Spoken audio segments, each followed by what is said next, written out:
Ayman Khan here for Seconds Out. Pleasure to be joined by top trainer Dave Coldwell. Through the magic of the internet, we can be seas apart, worlds apart. We can connect through Zoom technology. Is certainly bringing people together. So is the boxing as well. Canelo was out last night. He became undisputed for the second time against William Scull, but wasn't quite as exciting as fair as maybe it could have been given the way that William Scull operates. What did you think of the fight last night, Dave? Firstly, another unbelievable achievement from Canelo, becoming undisputed again. A fantastic career he's had. You can see that he's not the fighter that he once was.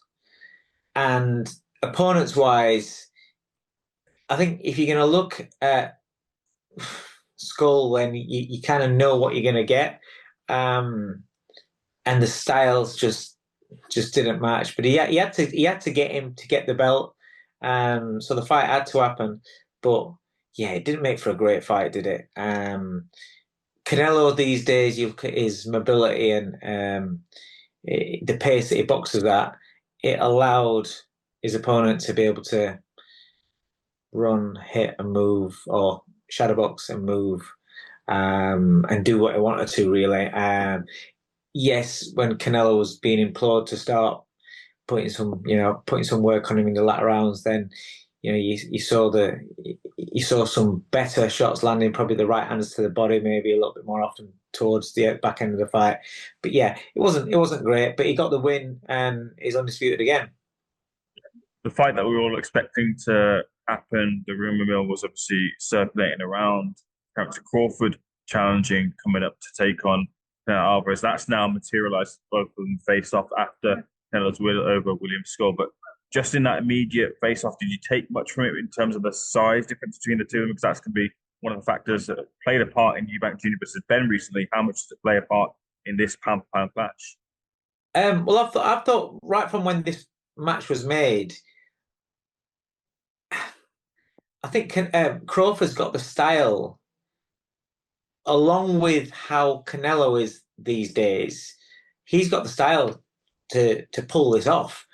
Obviously, the sheer natural physical strength should lie with Canelo, but from what I'm hearing and people that even before this fight was made, I think when he moved up to 154, people saying about obviously Crawford's size out of in between fights, he is a big guy, but he's a lot stronger than what people anticipate him to be. His physical strength. I'm not just talking about his punching power. His physical strength. He is very very strong, and I think that's what people have underestimated in him before. In terms of height, I thought there'd not be a lot in it because we know Canelo's not the tallest. I mean, I've kind of been up close with Canelo before when I had Ryan Rhodes boxing years ago, so I knew he wasn't a big guy. But he's very, very wide. And Crawford, I'd be interested to see what the reach is on that because Crawford does look like he's got longer arms. Um, it's a good fight. It is a really, really good fight. And it's at the highest quality as well. And you talk about ring IQ and ring generalship from the two. It makes for a really, really intriguing matchup. You just think because Crawford does get hit, and when Canelo can get himself into those positions to fire his shots off, then the weight of the punches, you wonder how it's going to affect Crawford. But Crawford's got that dog in him. And because how I see Canelo now, where the work rate is minimalistic these days, and it has been doing for, gradually as we've been going along, and he's more loaded up on the power shots.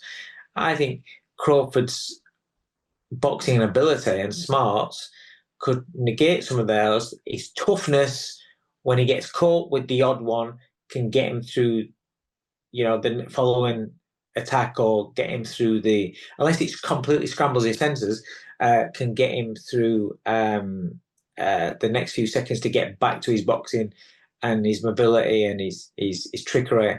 And that's why I give Crawford a real chance in this fight. Now, push you for an early prediction. I've said from the start, I can see Crawford winning it. I really can. Don't get me wrong. I don't see it as it's black and white. Um, but I just like I said, I just feel as though Canelo these days, his feet aren't that great. Um, he does load up more. His work rate, his volume's pretty low, so therefore the the weight and the size, although is a big issue once Canelo gets up to you, I think Crawford's smart enough and his feet are good enough to constantly keep offsetting Canelo from being able to set himself properly. So therefore, the punch rate could be very, very low, and Crawford could outbox him. Onto other fights on the card, and that being Martin McCauley, who for many at ringside and online seemed to be getting the rub of the green to escape with a draw there against FA Jaguar. Was that the way you read the fight? I think the smile at the end and his affable personality, at the end with Bacole masks the fact that again he's coming. Listen, you don't need to be body beautiful to be a top level fighter and to win world titles. But come on, like put yourself in a position where you've been afforded these massive opportunities after being so long in the wilderness, and now you're there and you're in this little a little track where one's on, one's off, but you're staying in the same circle. You get these opportunities, prepare. In his interview afterwards, he said, oh, next time, give I don't know, you give me some more notice or whatever, and I'll be ready. Well, you kind of knew you were gonna, you knew that you were gonna be fighting, and yeah, I mean, it was last minute, last time, and it was an unbelievable story, and it was a life changing opportunity for him, and we expected him. Yes, he was gonna be out of shape and whatever, but then he was promised take this opportunity. You're gonna be brought back. So you kind of know. So be a professional fighter, be a professional boxer, and be professional about it. And other fighters jump in at later, shorter notice, later in the day, and they're in better shape. When you're in around and you're seeing what's happening with these, massive shows that they're putting on, and fighters are getting massive opportunities. Be a little bit smart. Be fight ready. So then when you do get in there, you're ready to perform. Because I'll tell you what, he was lucky. He was lucky to get a draw. And just I don't care how well you put your hands together, how heavy-handed you are, how dangerous you are. If you can't get in range of somebody and you can't land your punches, there's a danger you're going to get beat. And I thought he was lucky. He was very fortunate to get that draw. The night before saw many of the stars in the lower weights come out in force. Teofimo Lopez got a victory. Devin Haney got a victory. Rolando Romero upset the apple cart, got a victory over Ryan Garcia. Focusing on both Devin Haney's performances and Ryan Garcia's, what do you feel when I know Haney came out with a win, but a lot of people not too pleased with how unentertaining his style was this time round, and that's been something that's followed him. And again with Ryan Garcia, who off of the back of course, it ended up in no contest, but completely different in output from that fight to this one, and many are pointing at reasons as to, as Bill Haney mentioned, being off of substances as to the reasons to why that was. But is it as plain as that? And from Ryan Garcia's perspective, and from Devin Haney, were you as, I guess, unentertained as many were too? Mate, I'll be honest with you.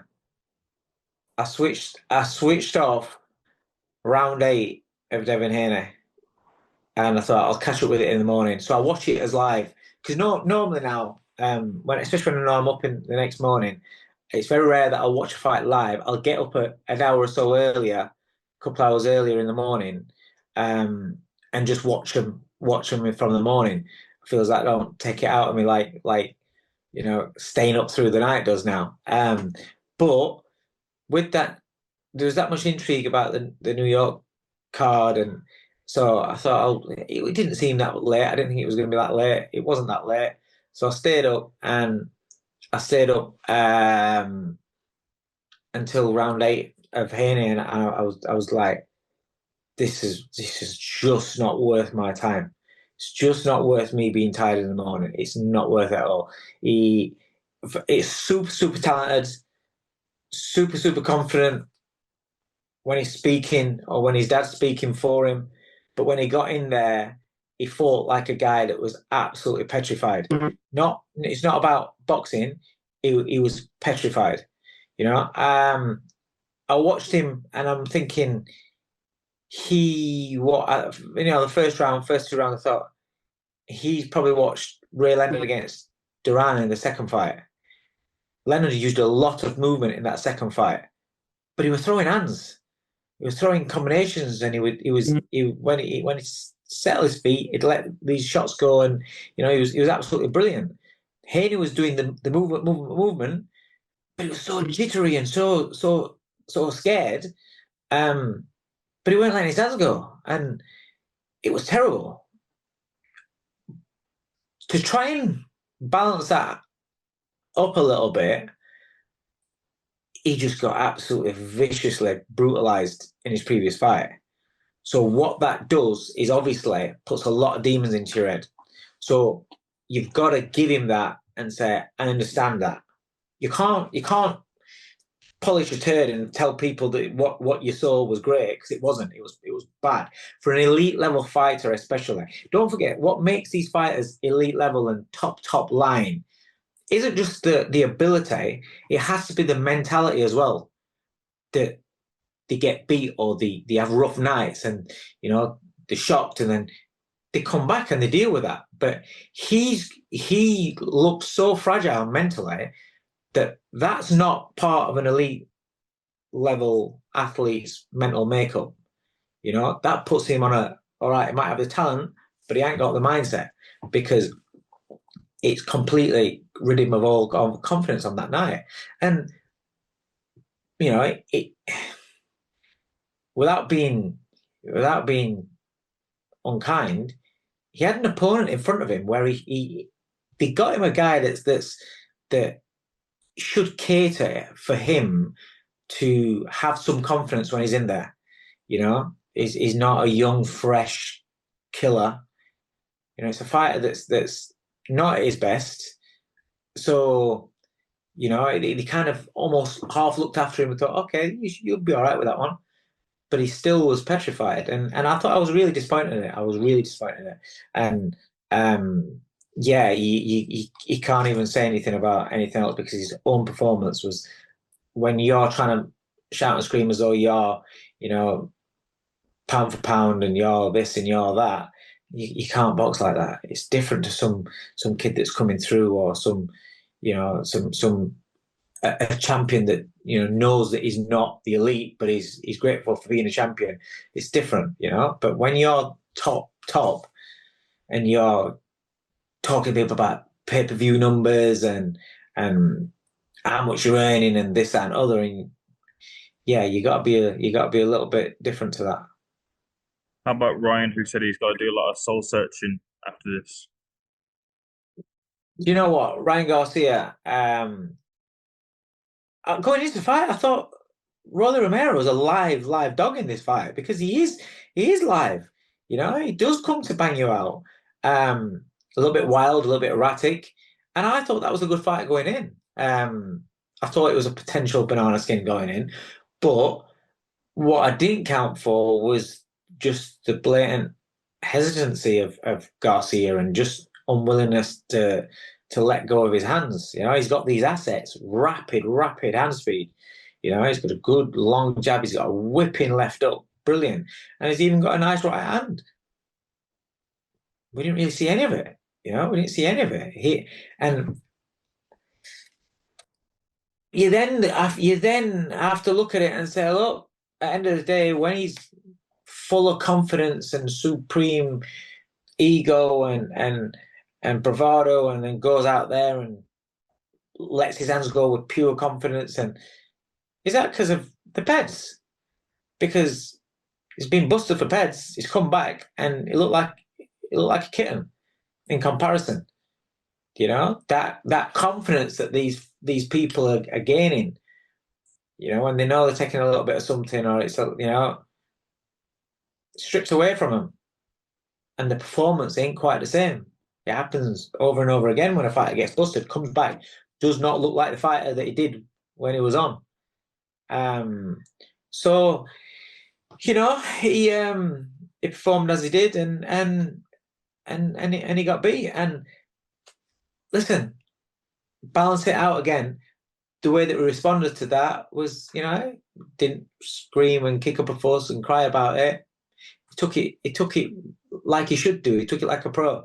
And hopefully, because he's still young, and I like Ryan Garcia, I hope he goes away, gets settled in his training, because I don't understand this training situation, this training setup that he's got. He doesn't.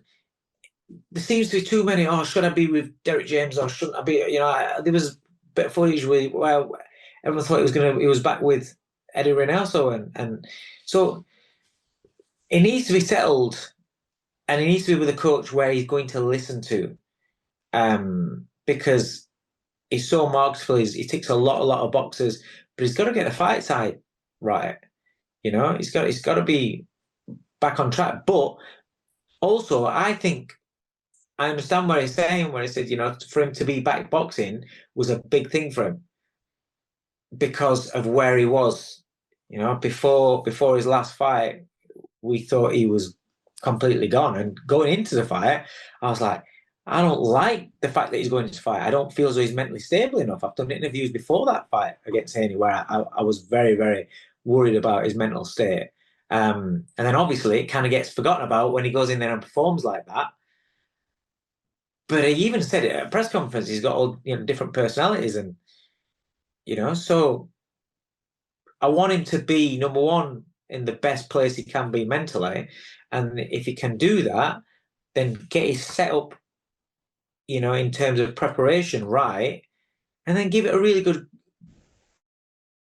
He's got so much to offer the sport. Stay clean, stay healthy, and focus on your job, and he can still come back and become, one of the top guys in the sport again. Final thing I wanted to discuss with you was about 10 days or so ago, maybe a bit longer. I can't quite figure my head given the amount of hours of sleep I've had, but it was at Tottenham Hotspur Stadium, that being Eubank Jr. versus Benn. A lot of talk about whether a rematch is going to happen, and it seems like Conor wants to reignite the rivalry once more, at least from the fallout of it. Do you want to see a rematch? And from a Benn perspective, was there enough there to turn a defeat into a victory the second time of asking? Oh God, yeah. Listen, that fight was incredible, I was there, and it was one of the most enjoyable fights I've been to for a long. The ring entrances, because I'm of that generation. I started boxing the day after Benn Eubank won. That's when I went and looked for Brendan Ingle's gym. I was like, that's it. Now's the time. I've got to go. And to have watched that era and watch that rivalry grow over the years, and then see it pass on to the sons, and to actually see it happen. When Eubank Senior turned up, it just made it. And to have both dads come out, it was just nostalgia for me. It was great. Eubank's ring entrance was the best ring. I've been up close with a lot of ring entrances. I used to walk out with Naz sometimes. Do you know what I mean? I've been around the big ring entrances, but I think that perhaps because of my age and the nostalgia side of things, when the crowd started singing "Simply the Best," and when they were walking out, and then the Dre kicked in, it was just incredible. That ring entrance was incredible. Both was special because the dads were there, but for me, the Eubank entrance just tops it. And then the fight itself was just brilliant. I'm not talking about quality and technique and things that you look at when you're trying to analyze a fight and shit. No, pure excitement, nuts and guts, bottle, determination, pure sheer will to win, and balls to the wall. Them two put it all online. It was brilliant. It was brilliant. I've been super critical at Conor Benn because of the last couple of years. But you look at something like that, and you see what he put on the line on that night, and you got just nothing but respect for him in those terms. Listen, I've been in a ring. I know how hard it is in a ring. You know, I've watched fighters up close that I've worked with in a ring and have tear ups. And boxing is brutal. It's hard.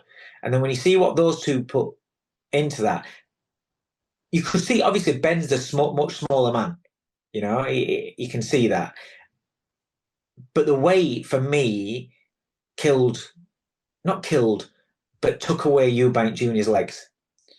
And Junior's always had this immense engine, and he's always had this sturdiness and strength. And I feel as though he's not got that at 160. And I feel he looks vulnerable, really vulnerable. And he got rocked a couple of times. But how he came back in those last 2 rounds, and especially that round 12, because his legs, he couldn't have felt the strength in it, because you could see the way that he was stood over him, you know, just pumping his arm, just grit, determination, desire. And the shots that Benn was taking at that stage of the fight showed what a tough soul he is as well, you know. All credit in the world for both of them. As a fan, would I want to see that again? Hell yes. Without a shadow of a doubt, I would love to see that fight again, because it was just incredible. One of the best fights I've ever seen, if not live, if not the best in terms of just a straight shootout. But if I'm looking after Eubank, I'm saying no. If I'm looking after Eubank, I'm saying you're never doing 160 again. Because I think the damage, everyone was going on about rehydration clause, yeah, but I don't think that was as big a problem as making 160, what he had to do to make 160, what it took out of him to make 160. Because then he had 10 pounds. 10 pounds is a lot. And then he's got his trainer talking about he walks around at 10 pound heavier, 170. I'm like, well, get your story straight. I thought that was a bit when Jonathan Banks, you see the interview when Jonathan Banks was talking about the weight wasn't an issue, the size wasn't an issue, blah blah blah blah. Conor Benn's the bigger man because Junior only puts X amount of weight. I'm like, get your story straight. But I think the actual making 160 takes away Eubank's legs. Conor Benn, I can see why he wants a rematch, because he knows he had him rocking, he knows he had him hurt, and he probably knows that another 6 months down the line, Eubank 6 months older, it's going to be even harder for him to make the weight again next time. I can get him this time. So from a Conor Benn perspective, of course it makes sense. Of course it makes sense. From a Eubank perspective, apart from the pound notes, it don't make sense.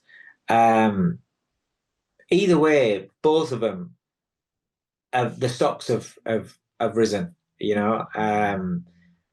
can't not respect what they did, what they put on the line.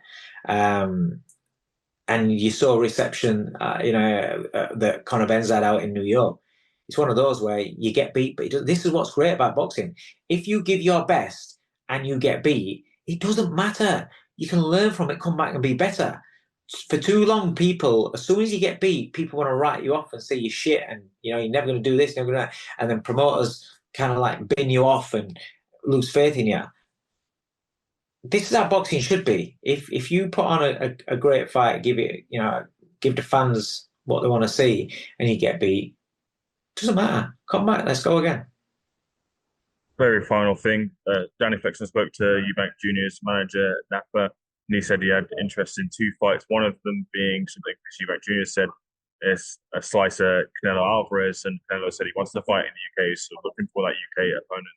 The other one is reigniting the rivalry with Billy Joe Saunders, who tried to make an attempt into Eubank Jr.'s dressing room as a bit of mind games before the fight happened. But if you had a straight choice of either fight, which would you rather see, and which would you think Eubank Jr. has more of a chance of winning?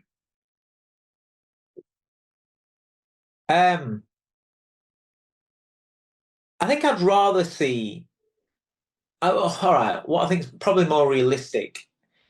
I won't want to. I don't think I'd want to see Billy Joe back, because I think he's been out that long, and he's obviously from seeing seen the footage of him, he's obviously quite a way over the weight. I don't know how strong he'd be coming back down, and I think he was too talented and too good a fighter to kind of like run that risk of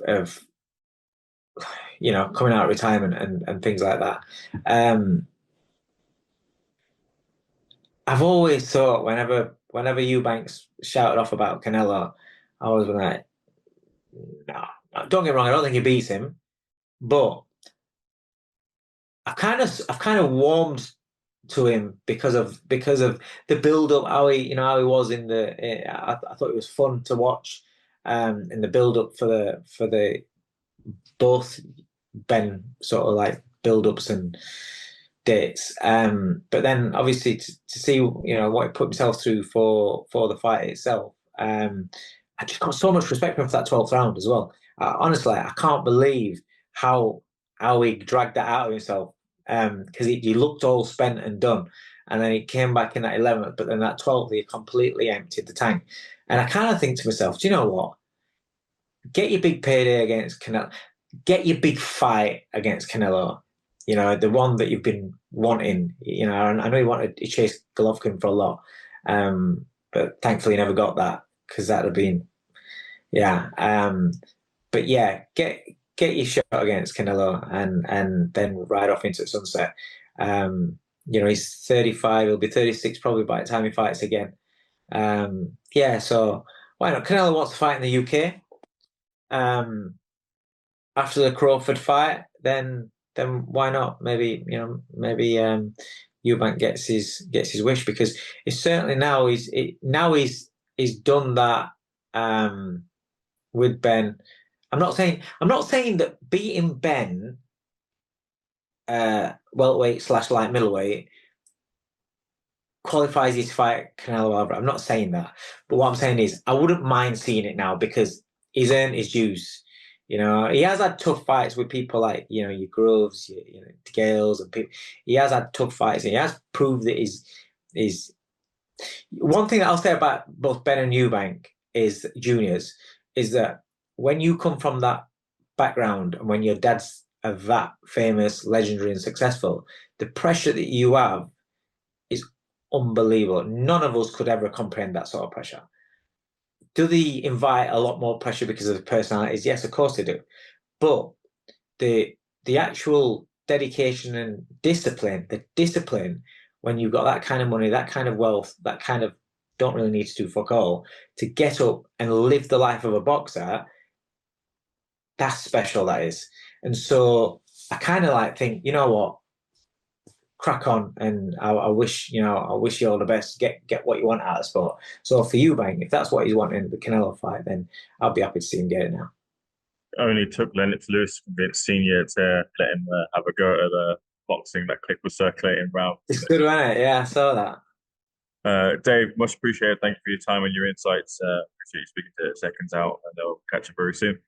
Nice one, mate. Cheers.